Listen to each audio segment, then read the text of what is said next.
My name is Gwen York. I'm 33 years old. Last Thanksgiving, my mother tossed two sleeping bags at my feet and told me my 6-year-old could sleep on her floor. My sister stood in the doorway and laughed. "Should have booked a hotel," she said. I looked at my daughter kneeling on hardwood, my 3-year-old asleep on my shoulder, and I whispered something so quiet even my mother didn't hear it. 3 days later, a phone call came to her house from a number she didn't recognize. By the time she understood what I'd done, what I'd quietly canceled, she'd already dialed me 98 times. I didn't pick up. Not once. Welcome back to Hidden Family Revenge. This channel is where the quiet ones finally speak. Stories about the moment you stop proving your worth and start protecting your peace. If you've ever felt invisible in your own family, this one's for you. Drop a comment, tell me your story, and be sure to subscribe. I work the emergency department at a hospital in Richmond, Virginia. 12-hour shifts, 3 on, 4 off, then 4 on, 3 off. A rotation that sounds reasonable until you factor in a first grader and a toddler.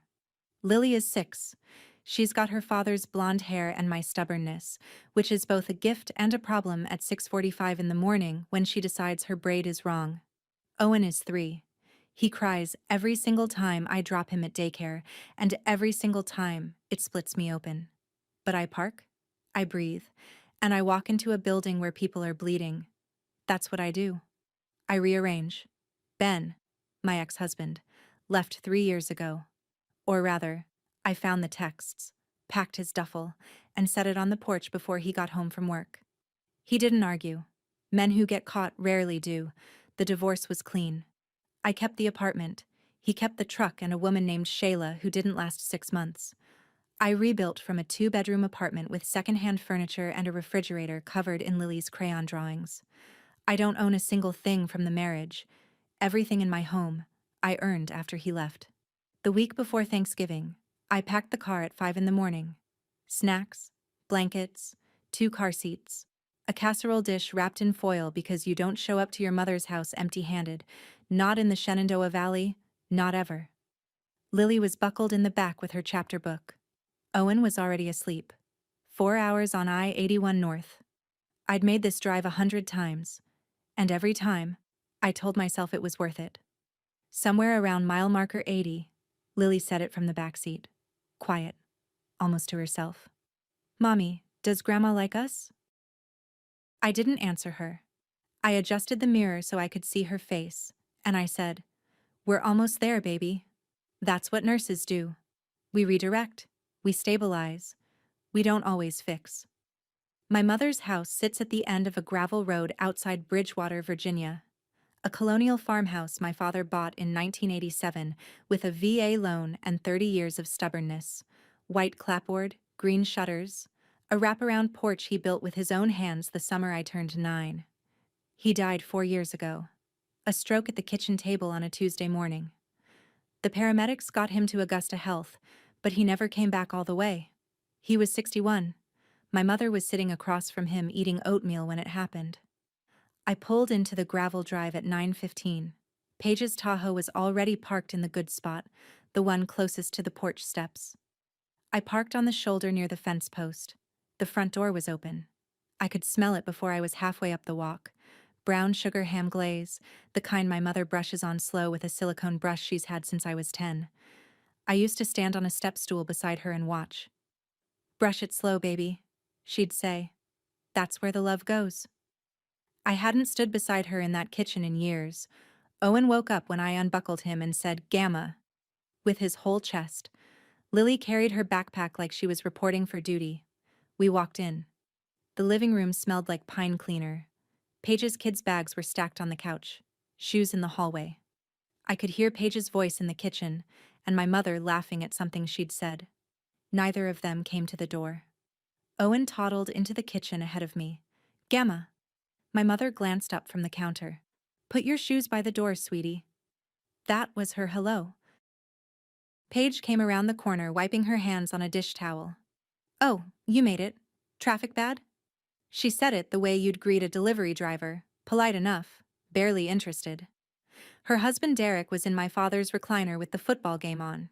He didn't get up. Hey, Gwen, kid's getting big. He looked at Lily. You got a boyfriend yet? Lily froze mid-step and looked at me. She's 6, Derek, I said. He shrugged. Just making conversation. Paige's kids, Madison, 8, and Tyler, 10, were sprawled on the living room rug with matching tablets. Owen walked toward them and reached for Tyler's screen. Tyler yanked it away. Get your own. Paige didn't say a word. My mother came out of the kitchen. Dinner's at 6. Set the table, Gwen. No. How was the drive? No. Are you hungry? No. Let me take Owen for a minute. Just. Set the table. I set the table for 9. Found the plates in the same cabinet they'd been in my whole life. The good china, white with blue forget-me-nots, was already stacked on the counter. My mother had set out name cards at each seat. I picked one up. Paige and Derek flanked my mother on either side. Madison and Tyler next to them. Lily, Owen, and I were at the far end, near the kitchen door where the draft comes through. I heard the front door open and a familiar voice. Aunt Connie, my father's younger sister, came in stamping cold off her boots. She saw me first, walked right past Paige, past Derek, past my mother, and wrapped her arms around me. Then she whispered so close I could smell her cold cream. 4 hours. She didn't even say hello, did she? Dinner happened. I'll tell you about that in a minute. But first, the moment that changed everything. It was 8:30. Lily was yawning into my sleeve. Owen was asleep on my shoulder, mouth open, one fist curled around my collar. I found my mother in the hallway, wiping down the banister with a rag she's used since 1998. Mom, where are we sleeping? She didn't look up. Your sister's family gets the guest room. You can sleep on the floor. She said it the way you'd say, the mail came. Then she turned, walked to the hall closet, and pulled out 2 rolled-up sleeping bags, the blue nylon ones my father used to take camping. She carried them to the living room and tossed them at my feet. They hit the hardwood with a sound I will hear for the rest of my life. A dull, flat thud. The grandfather clock in the hallway ticked. Lily looked up at me. Then she looked at the sleeping bags on the floor. Then she looked at the guest room door. Closed, with Paige's matching luggage visible through the crack. On the floor, Mommy. My mother was already walking back toward the kitchen. Over her shoulder. The living room floor's fine. I used to sleep on worse growing up. Owen stirred against my neck. I stood there holding my son in one arm and my daughter's gaze in the other, and for a moment the only sound in that house was the clock and the furnace clicking on. I opened my mouth. I was going to say something calm, something measured, something a nurse would say when the room is going sideways and everyone's watching. But Paige got there first. She was leaning against the doorframe with her arms crossed, one sock foot propped behind her. She looked at me. She looked at the sleeping bags on the floor. And she smiled. Should have booked a hotel. Then she laughed. Not a mean laugh exactly. Worse than that. An amused one. Like I was a sitcom she was watching from a comfortable distance. Derek snorted from the recliner. Didn't even look up from the game. I didn't respond. I looked at Lily. She was staring at the sleeping bags the way a child stares at something she doesn't understand yet, but will remember forever. Her chin was trembling. Not crying. Just trembling. Like the rest of her was holding still and her chin couldn't keep up. I knelt. I unrolled one sleeping bag. Slowly. Carefully. The nylon scraped against the hardwood. Owen whimpered in his sleep, so I laid him down on the unrolled bag, tucking my jacket around him. Lily watched me. Are we really sleeping here, Mommy? I smoothed her hair behind her ear. Just for now, baby. Paige walked past us toward the guest room. I heard her open the door. I saw it. Clean sheets, a queen bed with a patchwork quilt, a nightstand with 2 glasses of water and a plate of cookies my mother had arranged on a saucer. Cookies. On a saucer. For Paige. The door closed. The guest room light went off. The furnace hummed. I lay on the hardwood next to my children, my daughter curled on one sleeping bag, my son on the other, and me between them on bare floor. The ceiling had a crack I'd never noticed before. It ran from the light fixture to the corner, thin and dark. Let me go back to dinner.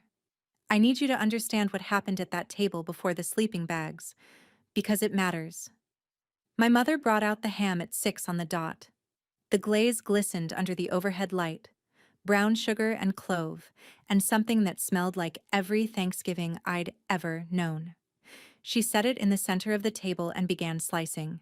Paige's kids got served first. Madison, Tyler, then Paige, then Derek, then my mother, then Aunt Connie, then me, then Lily.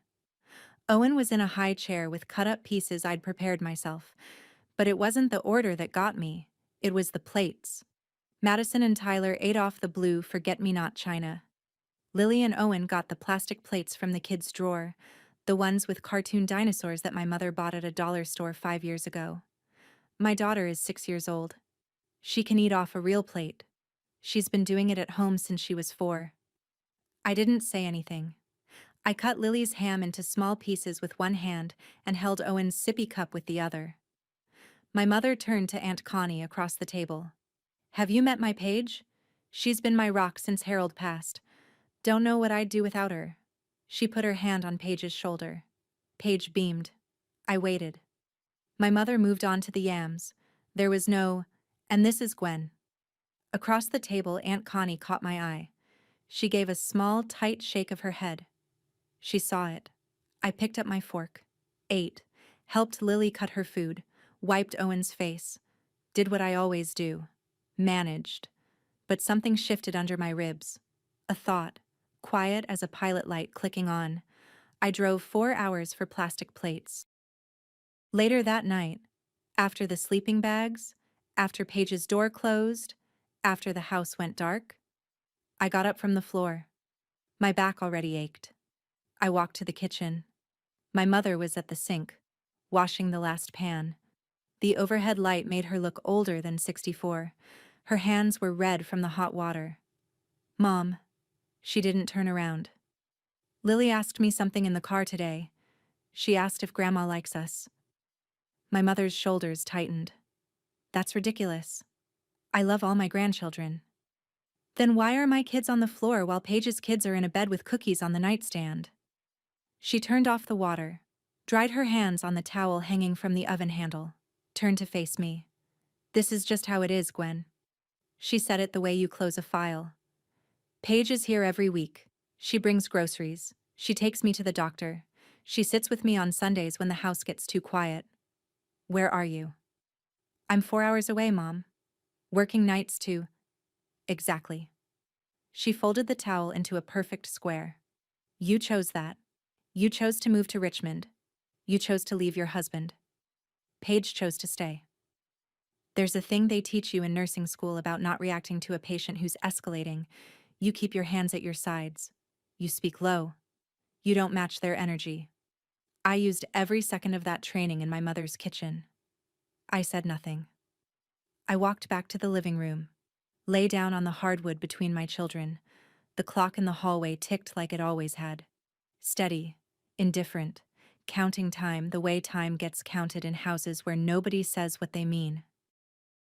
I was lying on that floor listening to my mother's clock tick and my daughter breathe, and I realized something. This isn't love. This is a hierarchy. And I was done climbing. If you've ever been the one who gives everything and gets the floor, tell me in the comments. I need to know I'm not alone in this. Morning came gray through the living room curtains. My back was locked up from the hardwood, the kind of stiffness that makes you move like you're 80. Owen had woken at 3, crying, cold. I'd wrapped him in my coat and held him against my chest until he stopped shaking. Lily slept through it, curled tight, her chapter book under her head like a pillow. I stood up slowly, cracked my neck, walked to the kitchen. My mother was already there, rolling dough, cinnamon rolls. The smell hit me the way that house always hits me, with memory first, information second. She used to make them for us every Saturday, both of us, Paige and me, side by side at the counter, fingers sticky with sugar. That was a different kitchen, a different mother. These roles were for Madison and Tyler. I knew it before Lily even walked in. Lily appeared in the doorway, hair tangled, sleep still on her face. "Can I have one, Grandma?" My mother didn't look up from the baking sheet. "Those are for Madison and Tyler, sweetie. There's cereal in the pantry." Lily nodded, walked to the pantry, got the Cheerios, poured herself a bowl. Across the table, Madison sat down and picked up a warm cinnamon roll with both hands. Lily didn't complain. That's the part that got me. Not the denial, but the acceptance. My 6-year-old had already learned to expect less. I went outside, sat in my car, hands on the steering wheel, engine off. I didn't cry. I pulled out my phone and scrolled to a saved contact, the Millhouse Inn. I pressed call. "Hi, this is Gwen York. I'm just calling to confirm the deposit for the December 14th reservation." "Yes, ma'am. $3,200 on the visa ending in 4471. Under Gwen York. Everything's confirmed." I hung up and sat in that car for a long time. $3,200. My name. My card. For a party my mother didn't know I was building. Let me tell you what she didn't know. 3 months before that Thanksgiving, I'd started planning Helen York's 65th birthday celebration. Not a dinner, not a cake in the kitchen. A real gathering. 42 guests at the Millhouse Inn, a restored stone grist mill outside Staunton with oak beams and a covered porch overlooking the river. I booked the venue. I hired a caterer. Shenandoah Catering. Full dinner service for 42. I ordered a custom carrot cake with cream cheese frosting from a bakery in Harrisonburg because that's been her favorite since before I was born. I rented tables, chairs, linens, hired a photographer, reserved a photo booth, arranged flowers, built a custom playlist of my father's favorite songs, Johnny Cash, Patsy Cline, the gospel hymns he hummed while mowing. I hand-addressed 42 invitations. I called Uncle Dave in Ohio, Cousin Rachel in Georgia, Aunt Pam in Delaware. I coordinated flights. I assembled a framed photo collage of my parents' life together. Their wedding, us as kids, the grandchildren, the porch my father built. Every contract was in my name. Every dollar came from my account. From the extra overnight shifts I'd been picking up every 2 weeks since September, 12 hours of chest compressions and intake charts traded for vendor deposits. Total, $8,247. Nobody knew it was just me. I told people, the family is putting something together, because I didn't want credit. I wanted my mother to walk into that room and feel loved by everyone, not obligated to one daughter. I crossed out new winter coats for kids on my budget spreadsheet to cover the deposit. That afternoon, back in the house, more family arrived. My mother gave a tour. Paige decorated the guest room. Isn't it lovely? No mention of Gwen. Aunt Connie found me on the porch. She was holding 2 cups of coffee, one for each of us. She sat on the swing my father installed the summer he got sick, the one he never got to finish staining. "Honey." She handed me the mug. "I see what's happening in there. It's not right." "I know, Aunt Connie. Your daddy would have never let her." She stopped, pressed her lips together. Tears. I put my hand on hers. "I know." She didn't say anything else. She didn't need to. Later that evening, the house emptied out. Cousins left. Dishes got washed. By me. Leftovers got wrapped. By me. The kitchen got wiped down. By me. Paige and Derek retired behind the guest room door. My mother went to her room without saying goodnight. The house was dark except for the hallway light and the blue glow of the guest room TV leaking under the door. I lay on the living room floor, Owen asleep on my coat again. Lily beside me, whispering, "Mommy, my back hurts." She was kneeling on the sleeping bag, trying to find a position that didn't press bone against hardwood. I looked at my children, my daughter kneeling in my mother's house, my son curled on a nylon bag on a cold floor. Something clicked. Not rage. Something quieter. The sound a lock makes when it finally turns. I stood up, leaned down close to Lily's ear. Pack your things, babies. She looked at me, didn't question it. She grabbed her backpack. I lifted Owen, still asleep, heavy and warm. We walked through the dark hallway, past the guest room, past the grandfather clock. I stopped, looked at the face. 11 o'clock. I said it under my breath. 11. I opened the front door, put the sleeping bags in the trunk. They landed with a thud, the same sound they'd made on the floor. But this time I'd put them there. My hands. My choice. I buckled the kids, started the engine. The gravel crunched under my tires. I cracked the window and let the cold November air push through. Somewhere in that rush, the smell of brown sugar glaze lifted off my coat and disappeared into the dark. Interstate 81 south at 1 in the morning is a specific kind of lonely. No headlights for miles, just the white lane markers counting off under my bumper like a heartbeat. Lily fell asleep 20 minutes in. Owen hadn't woken up at all. I drove in silence. No radio, no phone calls. Just the engine and the dark, and the kind of thinking that only happens on empty highways after midnight. 3 months earlier, I'd been sitting at my kitchen table in Richmond with a calculator and a list.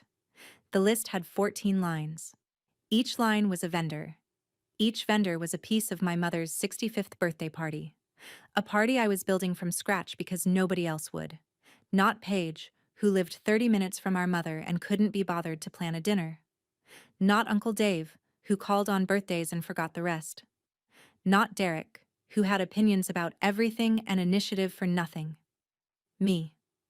The daughter who lived 4 hours away and still called every vendor herself. I remember the night I paid the deposit. Lily was asleep. Owen was in his crib. I was at the kitchen table with my laptop open to the venue's booking portal. $3,200. My visa. I looked at the budget spreadsheet taped to the fridge, next to Lily's drawing of a house with a yellow door. On the spreadsheet, I'd written, winter coats, Lily and Owen, in the November column. I looked at the deposit amount. I looked at the coats. I picked up a pen and drew a single line through winter coats. Then I clicked, confirm. I told myself my mother would never know it was me. That was the point. The party wasn't supposed to be from Gwen. It was supposed to be from the family. Because I wanted her to feel loved by everyone, not indebted to the daughter she already overlooked. I pulled into my apartment complex at 3 in the morning, carried Owen first, dead weight, his head on my shoulder, drool on my collar, tucked him in. Went back for Lily, who woke up just enough to walk with her eyes half closed. I guided her to bed, pulled the blanket up, stood in the doorway and watched them sleep. 2 kids in their own beds. Clean sheets. A nightlight shaped like a moon that Lily picked out herself. No hardwood floor. No sleeping bag. My phone buzzed on the counter. A text from my mother. I picked it up. You left without saying goodbye. That was rude. Not, are you safe? Not, is Lily okay? Not, why did you leave? Just, rude. I placed the phone face down on the counter, sat at the kitchen table, opened my laptop. The spreadsheet was still there. 14 vendor lines, each one hyperlinked to a contract or confirmation email. I scrolled through them slowly. The Millhouse Inn, Shenandoah Catering, Harrisonburg Custom Cakes, Valley Rentals, Bloom and Stem Florals, a photographer named Deborah who'd sent 3 sample galleries, a photo booth company out of Charlottesville, a playlist service that specialized in memorial compilations, 42 hand-addressed invitations already mailed, a framed collage I'd spent 3 weekends assembling, cutting photos, arranging layouts, writing captions in my father's favorite font. Total on the spreadsheet, $8,247. I stared at it. Then I looked at my mother's text. That was rude. I closed the laptop, stood up, walked to my bedroom, set my alarm for 7. I wasn't going to make a decision at 3 in the morning. That's not how I work. I'm a nurse. I don't make calls in the dark when I'm tired and angry. I sleep first. Then I decide. Friday morning, I made pancakes for the kids. Mickey Mouse shapes for Owen. He calls them mouse cakes, And plain rounds for Lily because she's decided she's too old for shapes. We ate at the kitchen table. Normal. Quiet. The kind of morning I protect like a perimeter. After breakfast, I checked my phone. 7 missed calls from my mother, 3 from Paige, 2 texts from Paige. Mom says you just left? Really mature, Gwen. And, way to ruin Thanksgiving. I didn't respond. I set the phone on the counter and went to the hall closet where I kept the birthday party supplies I hadn't shipped yet. There were 2 boxes. The first held the place cards. 42 of them, handwritten in blue ink on cream cardstock. Each one had a guest's name in my handwriting, with a small sketch of a forget-me-not in the corner. It had taken me 4 evenings after the kids were in bed. The second box held the photo collage frame. I pulled it out and leaned it against the wall. 40 years of my parents' life in one frame. The wedding photo where my dad looked stunned and my mom looked certain.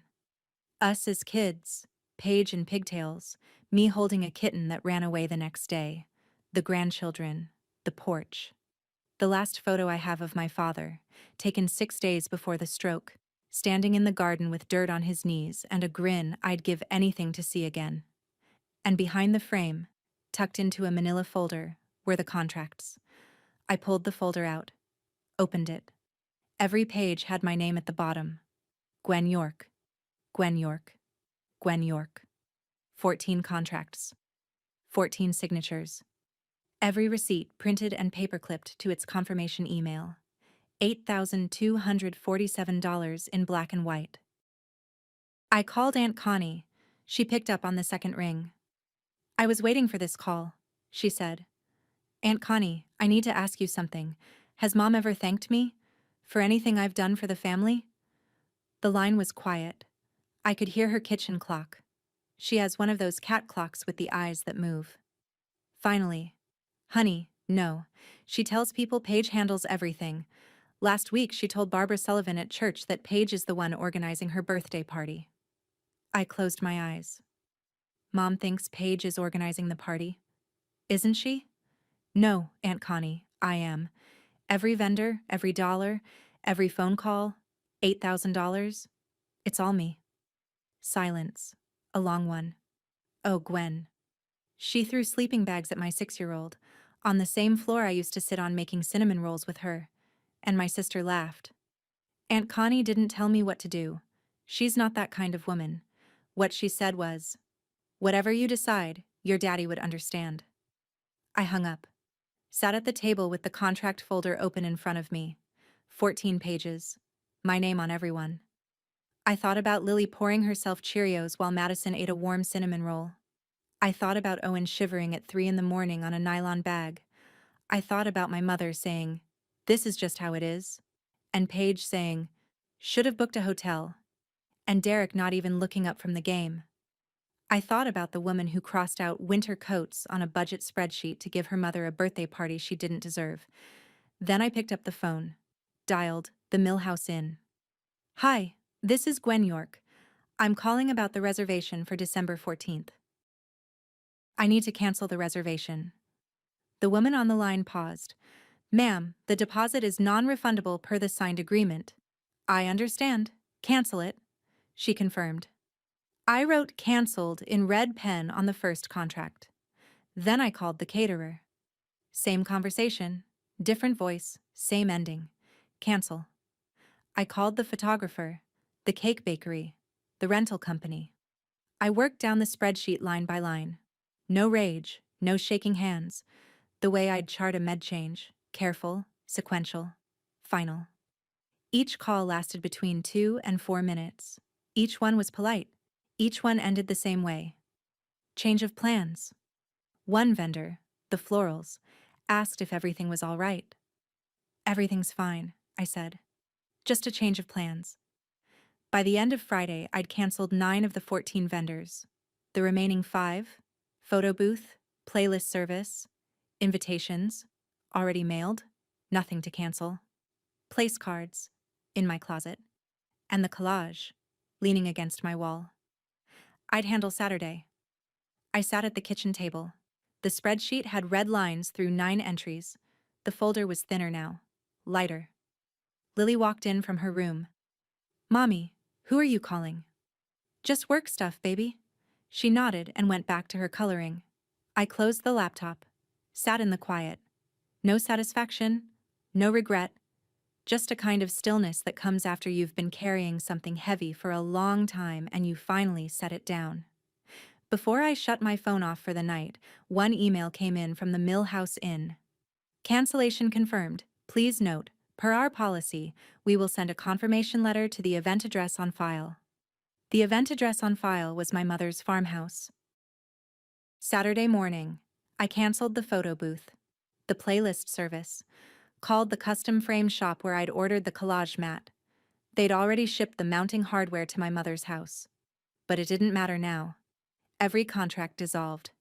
$8,247 either refunded where policies allowed or lost where they didn't. I'd lose roughly $2,000 in non-refundable deposits. I accepted it the way I accept a copay. The cost of a decision I needed to make. My phone buzzed all day. Paige. Mom's been crying all day because you left. Are you happy? She's 64, Gwen. She could be dead next year. Is that what you want on your conscience? I read it. Then I read it again. Could be dead next year. The kind of sentence designed to make you feel like a monster for having boundaries. Derek texted for the first time in the 3 years I'd known him. Hey, you should probably apologize. Your mom's really upset. Just saying. I put the phone in the kitchen drawer, took Lily and Owen to the park 2 blocks from our apartment, pushed Owen on the swing while Lily chased leaves across the brown grass. She caught one, a red maple leaf, still mostly whole, and held it up like a trophy. Look, Mommy. It's perfect, baby. We stayed until the sun started going orange behind the tree line. I bought them hot chocolate from the gas station on the way home. They fell asleep with milk mustaches. I tucked them in, sat on the couch. My phone was still in the drawer. Tomorrow was Sunday, day 3, and somewhere in a stone grist mill outside Staunton, a woman was about to make a phone call to a farmhouse in Bridgewater that would change everything. I spent 2 days on the phone canceling a birthday party my mother didn't even know I was building. $8,000, 42 invitations, a framed collage I made with my own hands. She never asked who was paying. She just assumed. If you know what that feels like, being the one who funds the love they give to someone else, drop a comment. Let's talk about it. Sunday afternoon. My mother's phone rang in the kitchen of the farmhouse. She was alone. Paige had gone home to Staunton. Derek was watching football in his own house.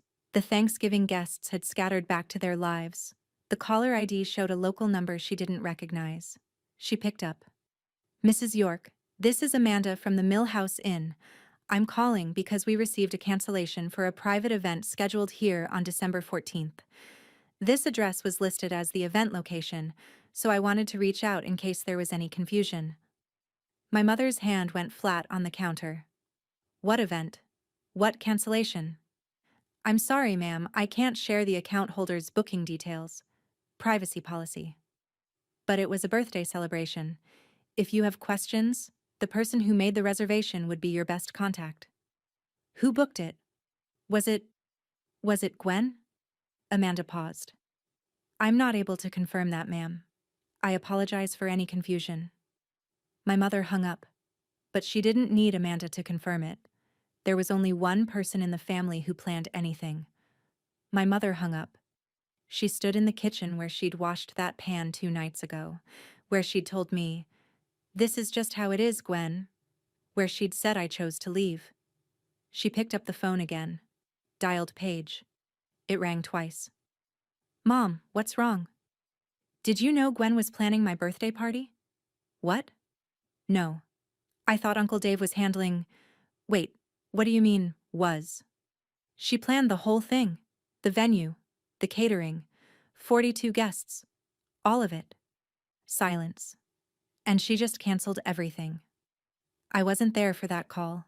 I don't know exactly what Paige said next, but Aunt Connie told me later that when Paige hung up, she sat in her kitchen and didn't speak for 15 minutes. My phone rang. My mother's number. I watched it ring, the screen bright on the kitchen counter. It went to voicemail. It rang again. Voicemail. Again. I picked up my coffee and took a sip. Again. I don't know what she said in the messages. I didn't listen to them until weeks later. What I know is what happened on her end, because Aunt Connie called me that evening and told me every piece of it. My mother called Aunt Connie next. Did you know about this? Helen, I found out the same way you did, but I'm not surprised. What does that mean? It means Gwen's been carrying this family on her back, and you've been stepping on her. My mother hung up on her. Paige called me. Voicemail. She texted, Gwen, call Mom right now. What did you do? Derek called. Voicemail. Even Derek, who had never once dialed my number for anything other than a group text about Christmas scheduling, felt compelled to weigh in. My mother started calling the extended family, Uncle Dave in Ohio. Did you know about the party? Did you know Gwen was behind it? Uncle Dave. We got invitations a month ago. Beautiful ones, cream cardstock with little flowers in the corner. We assumed the family was putting it together. Cousin Rachel in Georgia. I already booked a flight.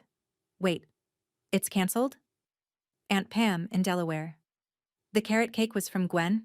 Harold's favorite? The truth spread the way truth does in families, quickly, unevenly, and with the force of something that should have been obvious all along. Gwen booked everything. Gwen paid for everything. Gwen organized travel for out-of-state relatives, and Gwen just canceled it all. Paige sat in her kitchen in Staunton. Derek was across from her, arms folded, the way he sits when he's processing something he doesn't like. So Gwen was paying for everything? I didn't know. $8,000? For your mom's party? He shook his head. She's a nurse, Paige, a single mom. She doesn't have $8,000 lying around. How do you know what she has? Because Connie just called me. She said Gwen crossed out buying the kids' winter coats to cover the deposit. Paige didn't respond. For a moment, just a moment, she thought about Thanksgiving dinner. Gwen at the far end of the table, cutting Lily's food with one hand, holding Owen's sippy cup with the other.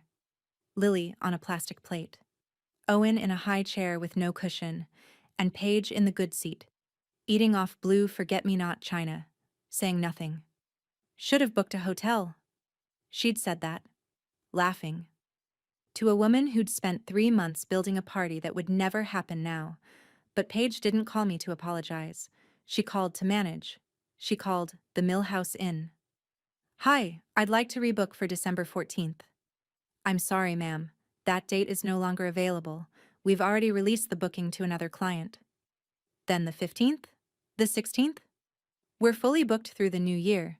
December is our busiest season. You'd need to look at late January at the earliest. Paige tried 3 caterers. All booked. She called the cake bakery. The carrot cake. The one with cream cheese frosting. The one that was my mother's favorite.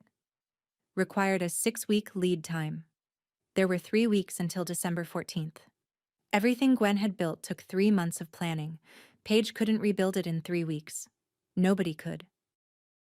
Sunday night. I knew the numbers without looking. Aunt Connie gave me the play-by-play in a 40-minute phone call while I folded laundry.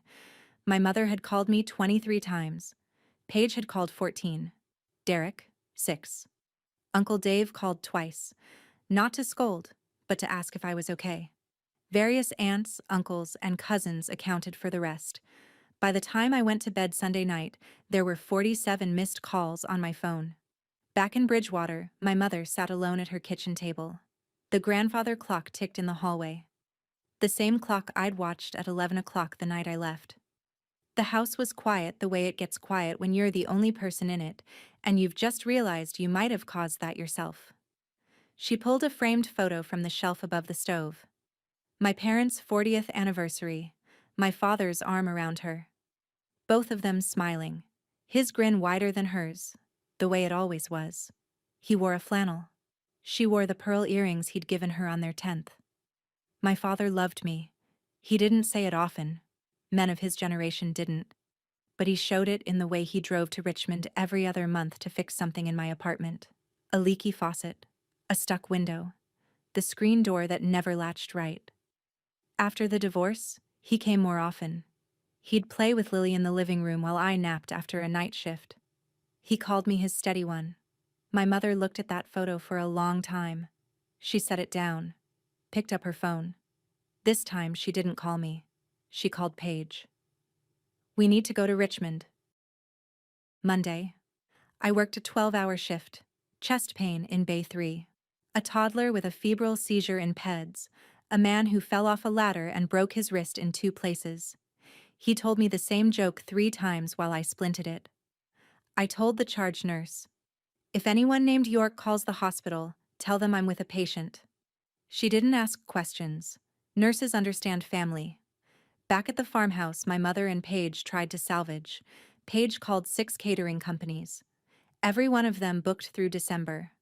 One dispatcher said something that Aunt Connie relayed to me with a laugh she tried to suppress. "For 42 people in 3 weeks? Ma'am, you should have booked months ago." The irony hung in the air like the smell of something burning. My mother called the bakery in Harrisonburg. "The carrot cake with cream cheese frosting? For the 65th? That order was canceled by Gwen York. We've already allocated our December capacity. We could possibly do a rush order for early January, but it wouldn't be the same tier." My mother hung up. Every vendor told the same story. Gwen's name, Gwen's money, Gwen's planning. All of it undone. By Monday night, my phone showed 71 missed calls. I drove home from the hospital, picked up Lily from after school, Owen from daycare, made chicken nuggets and applesauce. Owen's favorite. Read Lily a chapter of Charlotte's Web, tucked them in, stood in the doorway of their room and listened to them breathe. Then I went to the kitchen, pulled my phone from my pocket, scrolled through the call log. 71 calls from 13 different numbers. I set the phone on the counter, sat down, thought about it. Not yet. Tuesday afternoon, my day off. Lily, Owen, and I were at the park. The same one with the good swings and the maple trees that drop leaves like confetti in November. Owen was on the slide. Lily was reading on a bench, her chapter book propped against her knees. My phone vibrated. A text from my neighbor, Mrs. Padilla, who waters my plants when I'm on night shifts. "2 women at your door. Older one and a younger one. They look upset." I knew. I loaded the kids into the car, drove the 2 blocks home. Saw my mother's old Buick, a sand-colored Le Sabre with a dent in the rear bumper from a shopping cart, parked crooked in the visitor spot. Paige's black Tahoe behind it. They'd driven 4 hours. Paige spotted me pulling in. She walked toward my car before I'd even turned off the engine. "Gwen, we've been calling." "I know." I got out, unbuckled Owen, took Lily's hand. My mother was standing at the apartment door. She wore her church coat, the navy one with gold buttons, which meant she'd dressed for this. "Gwen Marie York, you have some explaining to do." I walked past her, unlocked the door. "Come in, but the kids go to their room first." I carried Owen to his bed. Lily followed without being told. I closed their door gently, turned around. My mother and sister stood in my living room. My small, clean, built-from-nothing living room. Lily's drawings on the fridge. The budget spreadsheet still taped next to them, with a red line through winter coats. The apartment of a woman who gave away $8,000 and got a sleeping bag in return. My mother sat on the edge of my couch. Paige stood behind her like a bodyguard. I leaned against the kitchen counter. My counter. In my apartment. In my city. "You canceled my birthday party." My mother's voice was thin, tight. "My birthday. How could you do this to me?" "Sit down, Mom." "I don't want to sit down, I want an explanation." "Then I'll stand too." Paige stepped forward. "Gwen, this is insane. You planned this whole thing and just, what, torpedoed it because you had to sleep on the floor for one night?" I looked at her. Let the silence sit for 3 full seconds. Nurses count. "You threw sleeping bags at my children, Paige." "Mom threw the sleeping bags, You laughed. You said should have booked a hotel." To a 6-year-old and a 3-year-old who'd been in a car for 4 hours. I was joking. Lily wasn't laughing. Something shifted in the room. The heating vent clicked on. My mother looked at the fridge, at Lily's drawings, at the spreadsheet with the red line. I don't know if she read it, but she looked at it a long time. I reached behind me and picked up the contract folder from the counter. The same folder I'd pulled from my closet on Friday. 14 contracts, 14 signatures, every receipt, every confirmation. I walked to the coffee table and set it down between us. This is what I canceled. Sit down, both of you. My mother sat. Paige sat. They looked at the folder the way you look at something you're not sure you want to open.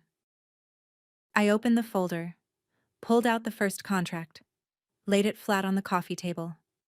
The Millhouse Inn, December 14th. 42 guests. Deposit, $3,200. My visa. I pulled the next one. Set it beside the first. Shenandoah Catering. Full dinner service, $2,300. My visa. Next. Photographer, $500. Next. Custom carrot cake, cream cheese frosting, $350. Next. Flowers, $400. Rentals, tables, chairs, linens, $800. Photo booth, $350. I kept going. Steady. Contract after contract, lined up on my coffee table like medical charts. Clinical. Precise. Playlist service, Dad's favorite songs, Johnny Cash, Patsy Cline, the gospel hymns he hummed when he mowed the lawn. $150. Custom photo collage frame, $97, plus 3 weekends of my time. I set the last receipt on the pile. Total, $8,247. My mother's mouth was open. Paige hadn't moved. I crossed out buying Lily and Owen winter coats to pay the deposit. My voice didn't rise, didn't crack. I was charting a patient, not pleading a case. I worked an extra overnight shift every 2 weeks for 3 months to cover the rest. I handwrote 42 place cards with forget-me-not flowers in the corner because Mom loves forget-me-nots. I built a collage of you and Dad. Every photo I could find, from the wedding to the last one I took of him in the garden. I looked at my mother. And you tossed sleeping bags at my feet and told my children to sleep on the floor. I didn't know. You didn't ask. You never ask. Paige shifted on the couch. I turned to her. Quiet. Level. Maybe you should have been kinder. My mother stood up so fast the coffee table shifted. You're punishing me. That's what this is. You're punishing your own mother. Her voice cracked the way cheap glass does, sudden, sharp, ugly. No, Mom, I'm just not funding a family that treats me like furniture. I raised you. She was shaking now, hands balled at her sides. I gave you everything. I carried you for 9 months. I fed you. I stayed up with you when you were sick. And this is what I get. You raised me, and then you stopped seeing me. That's not fair. I have 2 daughters. One of them slept on your floor. She stared at me. Her jaw worked the way it does when she's trying to say something large but the words are too small. Tears now. Angry ones. The kind that come from being caught. Not sorry. Your father would be ashamed of you. I felt it. The hit landed. For half a second my chest tightened and the room tilted and I was 12 years old again, standing in this woman's kitchen being told I wasn't enough. Then I came back. I'm not 12. I'm 33. I'm an ER nurse. I hold people's hands while they code. I don't flinch. Dad called me his steady one. He told me that the last time I visited him in the hospital. I paused. Let the silence work. You weren't there that night, Mom. Paige drove you home early because she had a hair appointment the next morning. My mother's mouth opened, closed, opened again. Nothing came out. From the couch, Paige. That's not relevant. I looked at her. It's all relevant. My mother sat back down. The fight left her body the way air leaves a tire. Slowly, all at once, until she was just a woman on a second-hand couch in her daughter's apartment. Her hands were in her lap. Her shoulders were curved. She looked older than 64. She looked like someone who had just been shown a photograph of herself from an angle she'd never seen. I'm scared, Gwen. A whisper. Barely there. Since your father died, I'm scared every single day. The house is so quiet. And Paige? She's right here. She comes every Wednesday. She brings soup. She sits with me when the walls feel like they're closing in. I softened. Just a fraction. I know, Mom. I can't lose Paige. If I don't, if I'm not, she'll stop coming. She'll find reasons. Her hands twisted the strap of her purse. I know I'm not fair. I know I lean on her more. But she's here, Gwen. And you. I'm 4 hours away. Yes. And there it was. The thing under all of it. Not cruelty. Not malice. Fear. My mother was a 64-year-old widow in a farmhouse at the end of a gravel road, terrified of dying alone. She clung to the daughter within reach and pushed away the one who reminded her most of the man she'd lost, because I look like my father, talk like him, set my jaw the way he did. Every time she looked at me, she saw Harold, and Harold was gone. I understood it. I did. But understanding isn't the same as accepting. And accepting isn't the same as forgiving someone who threw sleeping bags at your children. So fix it. Her voice hardened again. Call the venue back, rebook it. Do it for your father's memory. Using Harold. Even now. No. The word sat between us like a stone. No, I said again, because she needed to hear it twice. I'm not canceling my relationship with you, Mom. I'm canceling the version of it where I give everything and get a sleeping bag. What do you want? She said it like a negotiation, like a transaction she could close if she found the right terms. I want my children to have a grandmother who puts cookies on their nightstand too. I want to walk into your house and not wonder which piece of floor we'll get this time. I want you to call me once, just once, and ask how my shift went. Not because you need a ride or a check or someone to organize a party, but because you want to know. My mother looked at me. Really looked. Maybe for the first time since my father died. I'm not asking for an apology right now. I know you're not ready for that.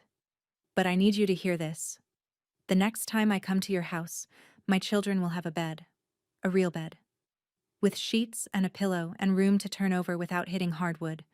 If they don't, we won't come. That's not a threat. It's a boundary. I turned to Paige. She was sitting very still, her hands folded, her eyes on the carpet. And Paige, I don't need you to feel guilty. I need you to stop laughing when my kids hurt. Paige opened her mouth, closed it, nodded. Just barely. Enough. I picked up my phone, opened the text thread with my mother, typed a single line, sent it. The phone in my mother's purse buzzed. She pulled it out, read the screen. This is how it is now. She looked at me. I looked back. You can let yourselves out. The kids need dinner. My mother stood, picked up her purse, walked to the door. She paused there, her hand on the knob, her back to me, her church coat catching the hallway light. I thought she might say something. She didn't. She opened the door and walked through it. Paige followed. At the threshold, she stopped, turned, looked at me the way you look at someone you're seeing clearly for the first time, not the sister you competed with, not the divorce you used as evidence, but a woman standing in a 2-bedroom apartment with crayon drawings on the fridge and a line through winter coats. I didn't know about the winter coats, she said. I know. She left. The door closed. The apartment was quiet. I stood in my kitchen listening to nothing for what felt like a full minute. Then Lily's voice came through the bedroom door, muffled but clear. Mommy, is Grandma mad? I walked to their room, opened the door. Owen was playing with blocks on the floor. Lily was sitting on her bed, knees to her chest. Grandma's learning something new, baby. It takes time. She nodded. She's 6. She doesn't understand. But she trusts me, and right now that's enough. I went back to the kitchen, pulled up my phone. Call log scrolling. Helen York. Helen York. Helen York. Paige Kendrick. Derek Kendrick. David York. Rachel Pruitt, Pamela Foster, Connie York. Names I'd known my whole life, calling from area codes across the eastern seaboard. 98 missed calls. 98 moments when my family picked up a phone because they'd finally realized what they'd lost. I set the phone on the counter, opened the fridge, pulled out butter, milk, and a box of elbow macaroni. Made dinner. Lily set the table. Real plates, real forks, real napkins. Her idea. December 14th came. The Millhouse Inn hosted someone else's party that night. I don't know whose. The stone grist mill with the oak beams and the river view held a celebration that wasn't my mother's. Paige tried. She organized a dinner at a restaurant in Staunton, a place with vinyl booths and laminated menus, and a waitress named Cheryl who called everyone Han. 8 people came. Uncle Dave flew in from Ohio because he'd already bought the ticket. Cousin Rachel didn't come. She'd rescheduled her flight when she heard about the cancellation and couldn't rebook. Aunt Pam sent a card. My mother sat at the head of a table that should have held 42. The cake was a sheet cake from the grocery store bakery. White frosting, blue lettering. Not carrot, not cream cheese. Not from the bakery in Harrisonburg where a woman named Carol makes every layer from scratch. My mother blew out her candles. Paige posted a photo. In it, my mother is smiling, but her eyes aren't. That same night, I was home in Richmond. Lily and I made a cake together. Chocolate, from a box. But Lily cracked the eggs herself and stirred the batter until her arm got tired. We sang Happy Birthday over a video call. Owen waved at the screen and said, "Gamma birthday!" My mother's chin trembled. She said, "Thank you, Gwen." Quiet. No conditions, no demands. Just, "Thank you." It wasn't a fix, but it was the first honest thing she'd said to me in 4 years. 2 weeks after the birthday, Aunt Connie called. "Your mother asked me something yesterday," she said. I was folding laundry. Owen's tiny socks, Lily's school uniform. She asked, "Does Gwen think I'm a bad mother?" I stopped folding. "What did you say?" I told her, "You're not bad, Helen. You're blind." And Gwen just turned the lights on. I didn't say anything for a moment. Then, how did she take it? She got quiet. Then she asked how to make cinnamon rolls for 4. For 4. Not for 2.